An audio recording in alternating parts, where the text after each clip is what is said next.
नमस्कार, आप देख रहे हैं लीडिंग भारत और मैं हूं आपके साथ आस्था तिवारी। देश में राम मंदिर बनकर तैयार हो गया है और अब बहस छिड़ गई है ज्ञानवापी की। ज्ञानवापी मुद्दों को लेकर के लगातार कोर्ट में सुनवाई भी चल रही है और सियासत भी अपने दांवपेच आजमा रही है। इस बात में कोई दो राय नहीं है कि सनातन के हक, सनातन के मंदिरों के लिए लगातार आवाज उठाने वाली भारतीय जनता पार्टी दिखती आई है। यह बात अक्सर विपक्ष भी दोहराता रहा है कि बीजेपी केवल धर्म की राजनीति करके सभी को अपने आड़े हाथों ले रही है।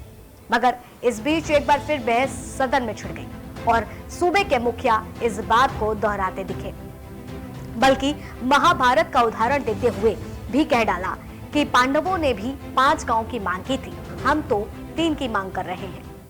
यही तो हुआ था अयोध्या के साथ, और यही हुआ काशी के साथ, और यही हुआ था मथुरा के साथ भी। हमने यही तो कहा, उस समय 5 गांव मांगे थे। भाई भगवान कृष्ण ने तो पहले कहा, जब वो समझौता कराने के लिए गए थे, महाभारत का युद्ध टालने के लिए गए थे, कि भी देना हो तो आधा दो, लेकिन इसमें भी यदि बाधा है तो दे दो केवल 5 ग्राम। लेकिन वो 5 गांव, लेकिन यहां तो इस समाज सैकड़ों वर्षों से यहां की आस्था केवल 3 के लिए बात कर रही है। 3 के लिए।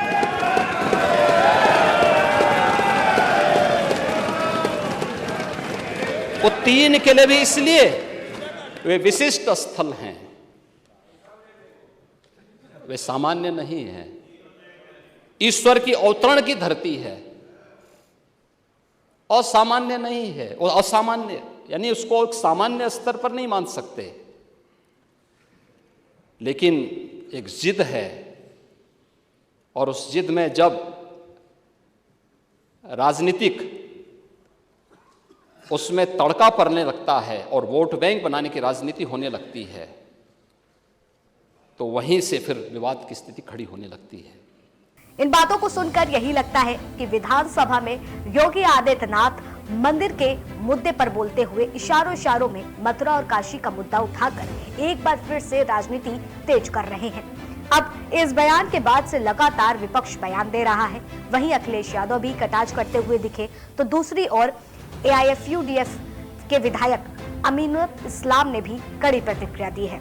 उन्होंने सीएम योगी पर कटाक्ष करते हुए कहा है कि जब भगवान कृष्ण ने 5 गांव मांगे थे, तो क्या उन्होंने योगी आदित्यनाथ से बात की थी? योगी आदित्यनाथ उस समय मौजूद थे या उनसे इस बारे में निर्णय लेने के लिए कहा गया था? यह मात्र उनके निजी विचार हैं, जो वो सिर्फ गंदी राजनीति और वोट पाने के लिए लोगों को भड़काने की कोशिश कर रहे हैं। कि भगवान श्री कृष्ण ने जो 5 गांव मांगे थे, उनका बातचीत क्या योगी आदित्यनाथ से हुए थे? क्या योगी आदित्यनाथ से उनका शायद बातचीत अगर हुई थी, और तब जब भगवान श्री कृष्ण ने 5 गांव मांगा था, तो योगी आदित्यनाथ मौजूद थे वहाँ, वह उनसे मांगे थे और उनको डिसाइड करने के लिए बोला था कि आप ही डिसाइड कीजिए, मुझे जो 5 गांव चाहिए, तो इसमें 3 गांव आप दे दीजिए और आप ही सिलेक्ट कीजिए, आप अपने हिसाब से चयन कीजिए, ऐसा बोला था। ये नहीं है, बिल्कुल उनका एक डार्टी पॉलिटिक्स है, और सिर्फ एक मुद्दा बनाना चाहते हैं, और इस मुद्दा को लेके वो सिर्फ लोगों को भड़काने के लिए कोशिश कर रहे हैं, और भड़का के सिर्फ उनको वोट हासिल करना है, और वोट हासिल करके सत्ता में आके यूपी में जितने वहाँ करप्शन हुआ है, वो करप्शन का मास्टर बन गया है योगी आदित्यनाथ।